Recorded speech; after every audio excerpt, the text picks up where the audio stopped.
majestic bow of Titanic looms out of the darkness as our submersible rises slowly.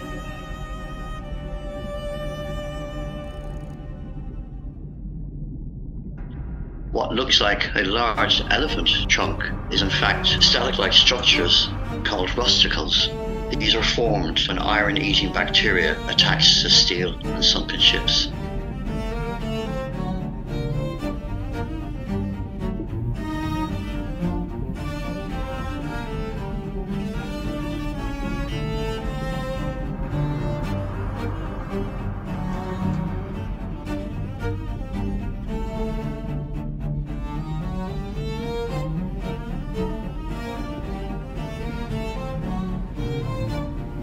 Those ones are coming out of the center hose pipe, where the center anchor chain would have come through.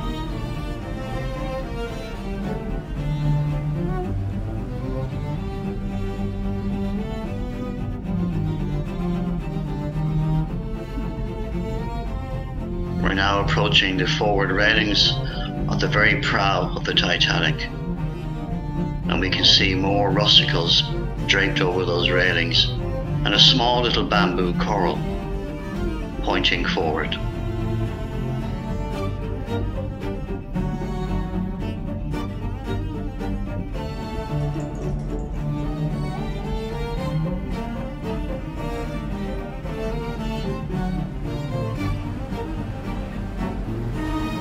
We're now looking into the weld where the huge center anchor still lies in its place.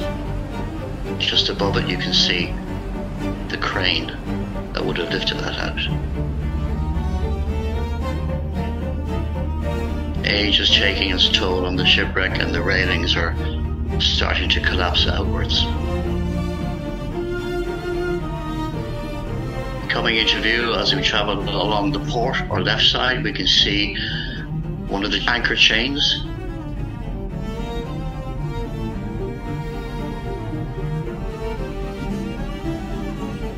And in the distance on the right hand side, some mooring bollards and a very large bronze capstan comes into view. Still glistening and shining after 111 years on the seabed. The anchor chains are now moving there towards the windlasses where they would have pulled them back down into the chain locker at the bottom of the ship.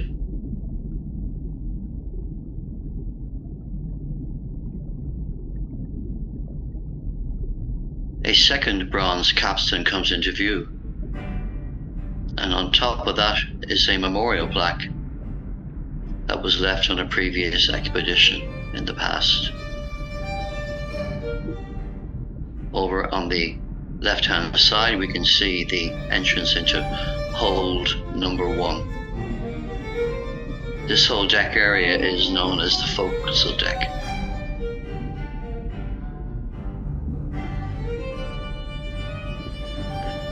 What looks like a wall there in the background is actually a breakwater or wave break, as it's described.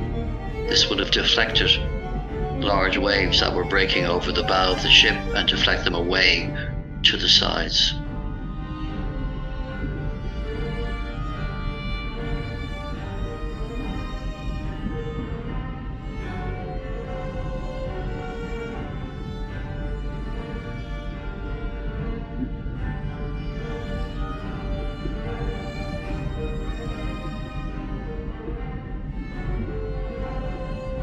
Now we have a closer view of that memorial plaque on the capstan. We're now making our way, passing number 1 hold, and just behind number 1 hold are the steam winches that would have been used to lift items and objects out of the holds. And there's a much better view of the wave break.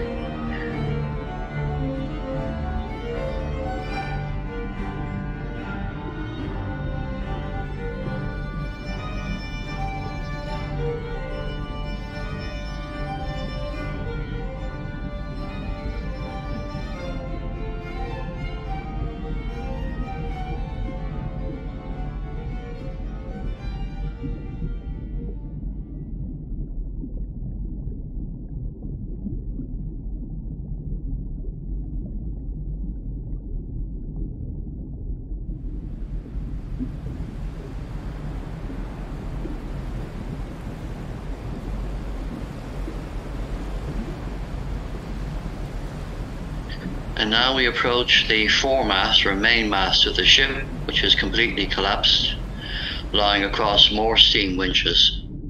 When I first dived on the ship in the summer of 2000, the main mast lay right across the well deck onto the bridge. And now, as we can see, it has completely collapsed. It's very sad to see it like this. Looking down into the well deck, we can see the doorway that would have stepped out onto the crow's nest.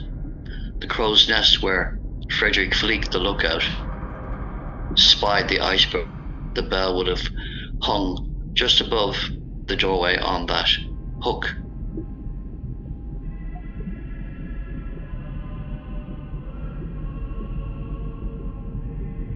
We're now traveling across the well deck.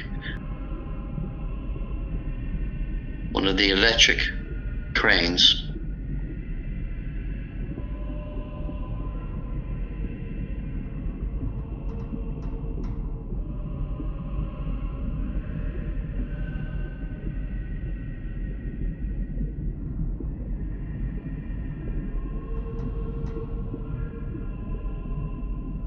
and we're now rising up above towards the bridge area, going over across B and A deck.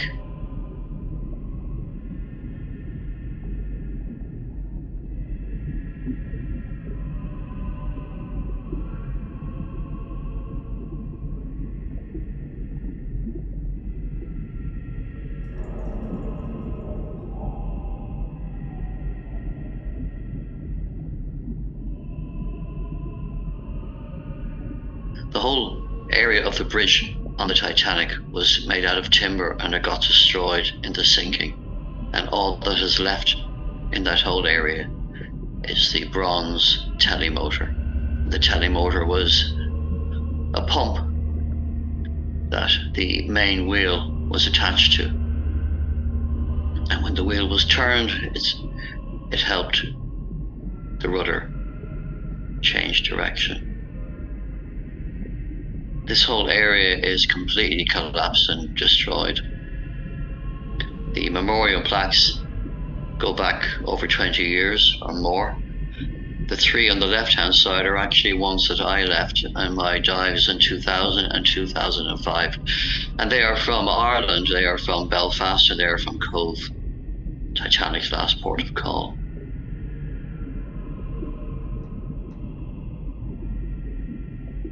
Just there on the left-hand side, you can see a bent, shiny bar. That bar, we believe, is the remains of the linkage that brought the steering wheel connection to the forward steering wheel in the bridge. This great shot gives us a whole panoramic view of that area.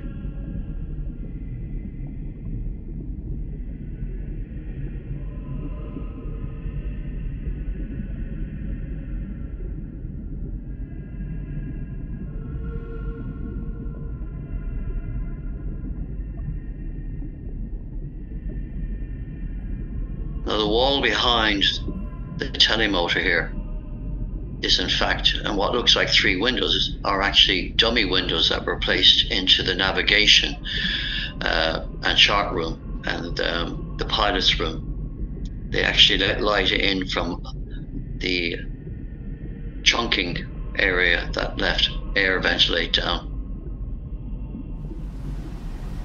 On the left there is the remains of Captain Smith's cabin, which is completely destroyed now. It was quite intact when the wreck was first discovered in 1985, but nature is taking its toll. We're now approaching the casing number one, the funnel, where the funnel number one was, which would have gone all the way down to the boiler rooms and the uptakes for the smokestacks.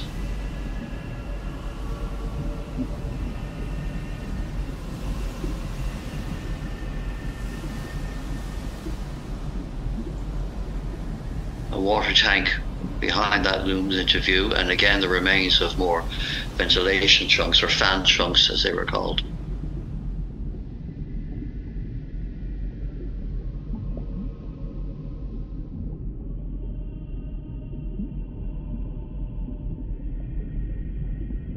now we're just coming towards the expansion joint, and we can see the remains of skylights and holes in the roof there, and they led down into the Marconi room, where Jack Phillips and Harold Bride sent out their messages, their SOS messages of distress.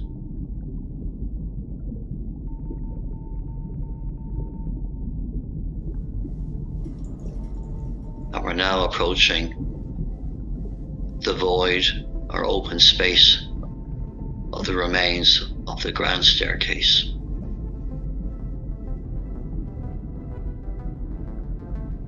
There's nothing to see of the grand staircase. That was completely destroyed in the sinking.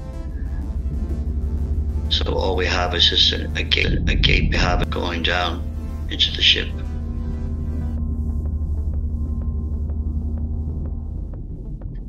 We'll be coming back to that in a few minutes, just to have a better look.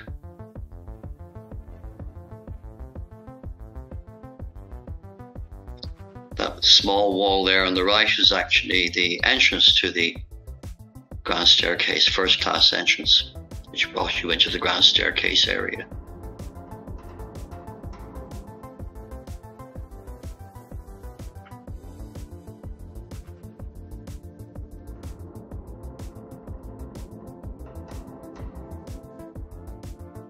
This area we're approaching now is the reading and writing room area and the first class lounge. And it's also the area where the ship broke in two, so a lot of this is quite destroyed and a bit difficult to make out. But just to the left hand side there is the void where the second funnel was.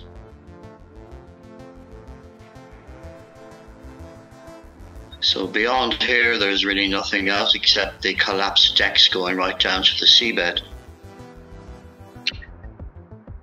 And now we're on the seabed, just near the broken area, and lots of unrecognizable pieces of the ship are all around us here. We're making our way back towards the section that broke off, where we will see some quite extraordinary sights. And that is of the boilers, the double-ended Scotch boilers that burnt the coal that raised the steam that drove the huge engines for Titanic. These boilers weighed around 90 tons each, and the image we're going to see now of them gives you a great overview, as they still are in position here where the ship broke. There they are there. You can just make out some of the doors where the coal would have been shoveled in by all those men who slaved for hours down on the bowels of the ship. Now we're back at the grand staircase, and if you look very carefully, you can see right down there two hanging chandeliers. Again, rising up here, we can see the remains of more ventilation chunks.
We're now traveling along the port side again, back towards the bow.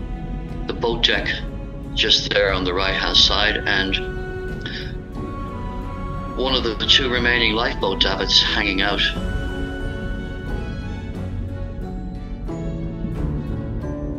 It gives you pause to think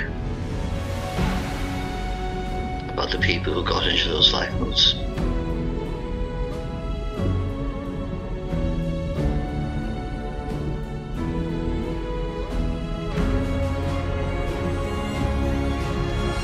The davit is just hanging in there in the darkness, reminding us of the great tragedy that occurred.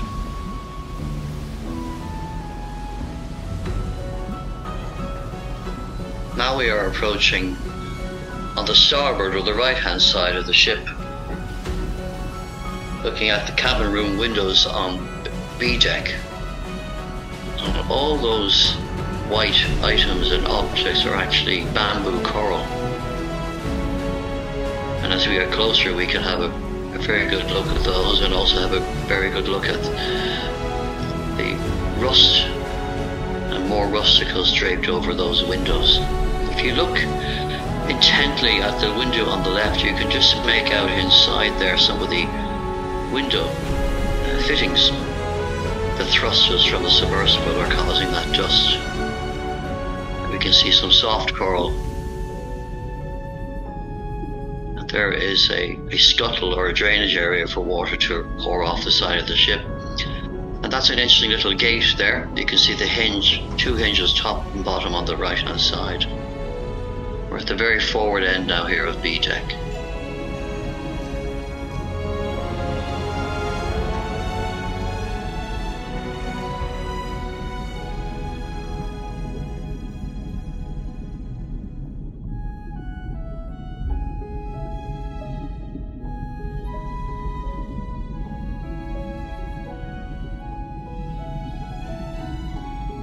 And we're now just coming into view will be the well deck,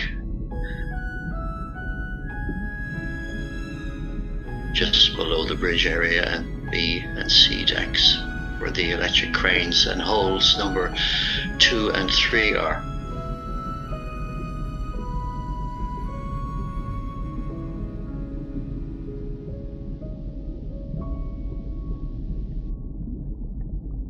As our camera pans over that little curved area, we can get a good look at some of the estimated 3 million rivets that held all the ship together. In the background there is the other electric crane. We'll get a better view of it now in a moment.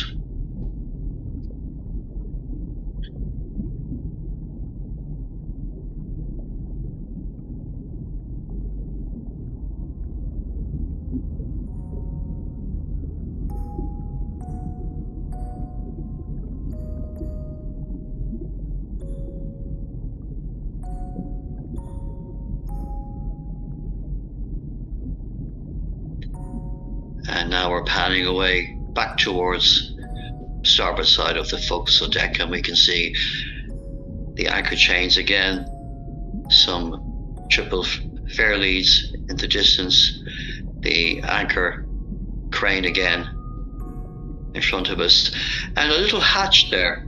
Just see it there, the lid is gone from it. That goes all the way down about 3 or 4 or 5 decks. And that wire draped over the anchor chain there is probably one of the ones that held the crane in position. And we make our way away into the darkness as we think about where we've just been.